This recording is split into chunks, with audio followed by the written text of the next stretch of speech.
if I could just give a very quick explanation, wimpy, weak, and woke. And why did I write this? I think that some people have wondered, was this just your way to be super hyper aggressive and yell at people or create something that is so provocative that it's, punches somebody in the face?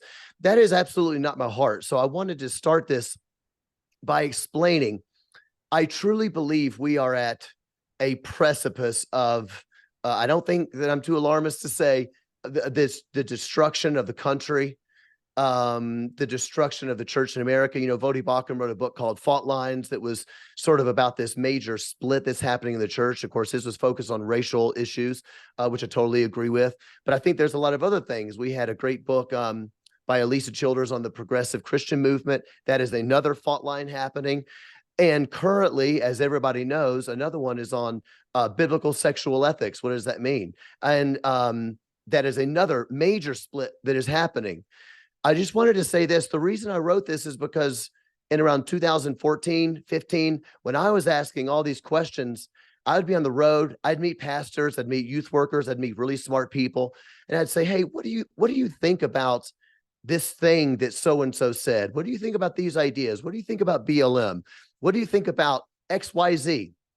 And I will tell you 95% of the time, I never received answers that helped me. Literally never. They would usually answer, and usually they would be sort of on what I would call the traditional side or the kind of conservative type side, historical Christianity.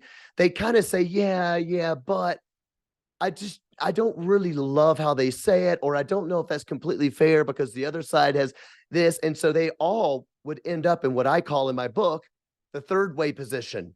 And it would leave me not sure about what the Bible says.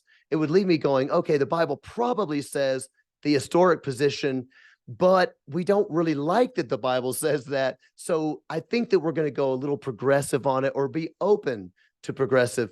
It did not help me. And that is the reason, just so you know, that I am so candid. I am so honest. I am so straightforward about what I believe because I want to help people. I want to save people and help snatch them from the fire, as it says in the book of Jude. I don't think it's helpful to always water everything down because people are genuinely curious. So as we begin, as a presupposition, all of the answers, I don't have time. These questions you gave me are really hard, by the way, really deep questions. And I don't have time on each answer to give you 3 minutes of caveat about to assure you of my compassion for people. Understand, I love these people. Nobody has time for that. It's a presupposition. I love people. I want people to know Jesus. I want Christians that are flirting with progressive Christianity to be saved from it. I believe that is an apostate religion, all right?